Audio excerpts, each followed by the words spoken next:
Good morning, Mom, and good morning, David, and to the You, audience. I just get countermanded by your mother. Yeah, my mom's watching us, so no dirty jokes. Okay. I'm trying to get my 95-year-old father to watch us, but he's having a little trouble with Facebook at age 95, but he's trying. So Gotcha. anyway, well, this morning's meeting is an important one. Of course, we think they're all important, right? Are Right. we sort of self-important, Les? Isn't that part of life? At some level, I think so. Yeah, right. So, all right. So anyway, actually, I will say that life tends to be a humbling experience. So it's why we're here, because we've been in the trenches. We see people suffer, we suffer ourselves. And so we've had a lot of fun helping people out of the hole as we've helped each other out of the hole. It just has been a very satisfying experience. So the topic today is basically it's called being with your pain. And what happens is that this is a really tough concept. So Sigmund Freud in the 1800s was actually a neurologist, not a psychiatrist. And he figured this out 100 years ago, but when he presented it to his colleagues, they laughed him out of the room. And he just shut up for about 40 years. He started to write about this about the last 10 years of his career. But the bottom line is being with uncomfortable sensations and emotions is the essence of health, both physical and mental. And what we now know, what he did not know back then, is that through the neuroscience, that emotional pain is processed the same way as physical pain. Because if you fight it from a neuroplasticity standpoint, you start reinforcing it. So the dog journey, by the way, this is called dynamic healing moments for a reason, because it's the interaction between your stresses and your nervous system that actually produces symptoms or not. So we're excited about that because as we've seen this and been more clear about it, we have the input, which is your circumstances or stresses. And then you have your nervous system, which is the reactivity of your nervous system.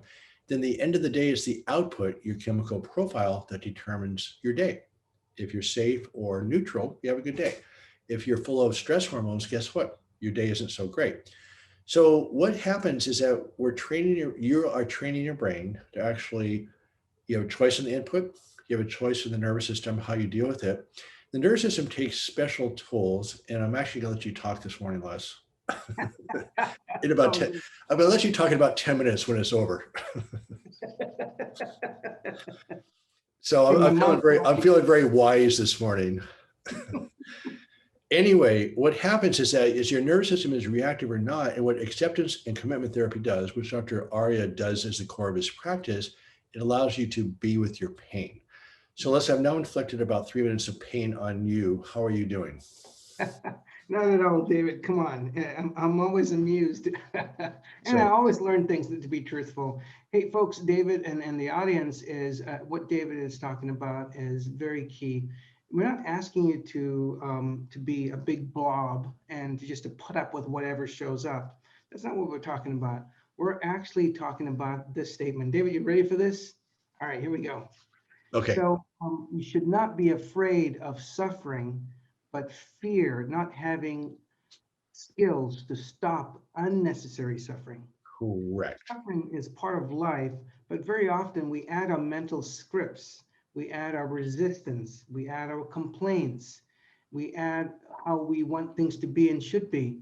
And those mental narratives actually amplify. It's like fuel on a fire.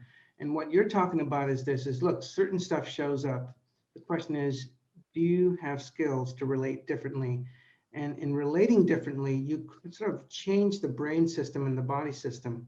It's kind of like if you're afraid of something and you learn to relate to it differently and have a better understanding, you tend to actually shift your chemistry, you tend to shift your real estate in your brain, and even the habit of the pain being produced, it reduces and changes. So with that said, it comes down to skills, and that's what we do. That's what we tend to so-called help folks make that shift. But very often when you feel terrible thoughts and emotions and physical sensations, your body, what do, David? We both humanly do this. We push back when we feel and hear something bad. And we're trying to teach you to, I'm going to steal this from David. David talks a lot about being aware, and that is the first step. And we've talked about it last week and this week. So, David, back at you.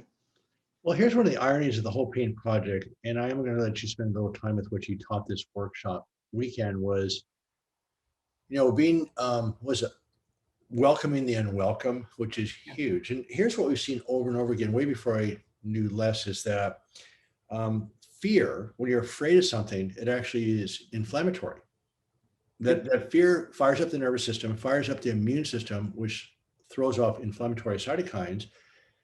Those cytokines get thrown off in the brain itself. It sensitizes the brain and it increases the speed of nerve conduction, so you feel the pain more. So the fear of the pain actually increases the pain. And it's not psychological, it is physiological. So now you have this nervous system. Remember, this input nervous system and the output. So now you have this nervous system. So that fear of the pain actually fired up the nervous system.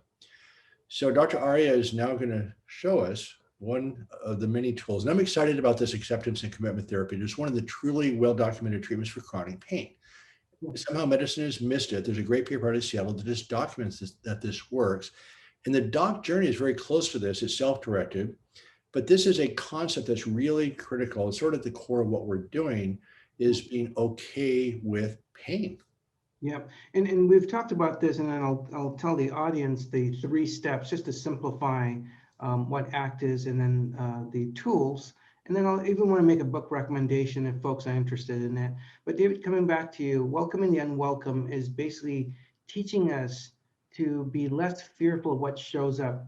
And that's the skill set right there. Stuff is going to show up. It's just part of being human. We're going to have those good and bad days. It's those bad days we're prepping for, where you don't have to be controlled by your thoughts, emotions, and physical sensations. So that's why David keeps saying, welcome the unwelcome. Let's translate that into practicality.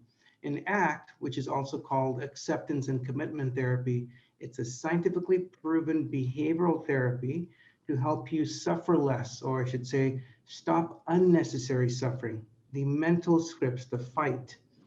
With that said, there are 6 processes to acceptance and commitment therapy, but I'm just going to reduce it into 3 pillars. One of the skill sets we teach you is to be, 1, to wake up, which means, using David's term, be aware of what just showed up and what is taking a strong hold on you.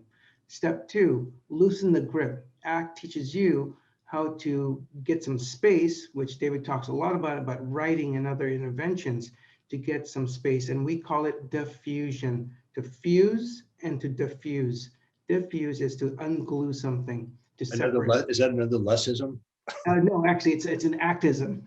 Oh, okay. And with the diffusion, it's easier. Say that again, diffuse and diffuse. Yeah, so when we get hooked by our thoughts, emotions, or fear, we become that sensation. We become. So ACT teaches you to diffuse or to separate, and then it's easier to accept. So that's the key part, to loosen the grip of the mind or the pain.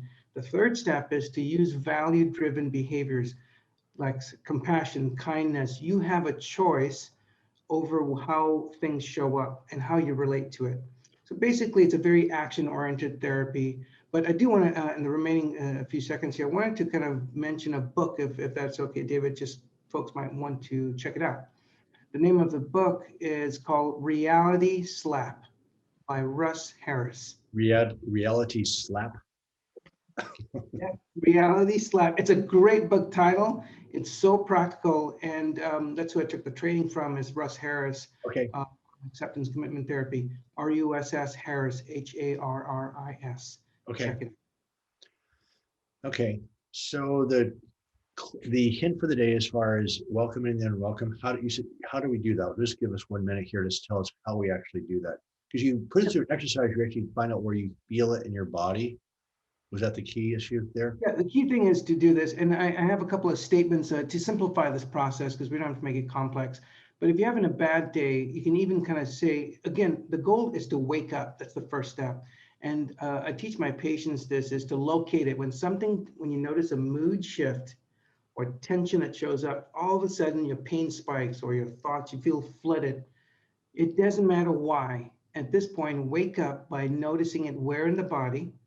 And I'd like everyone to even just kind of try this, is knowing there's something difficult. Just saying that will awaken you. That way you get to go. That way you get to move to the 2nd step when using any sort of intervention to get some separation. So the hint for the day is awareness. And when you notice this unwelcome thought, it's one thing to let it come and let it go, but go that next step, because we're trying to help you connect your mind to your body. So is it your chest? Is it your legs? Is it your back? Is it just tension? Is your heart racing? Where do you feel it is a really key issue? Because as you rehook your mind up to the body, remember, it's just a unit anyway. And what happens is we're trying to just deactivate or de-energize this nervous system. And so by quit fighting it, why things start to calm down. It's very, very paradoxical, but extremely effective.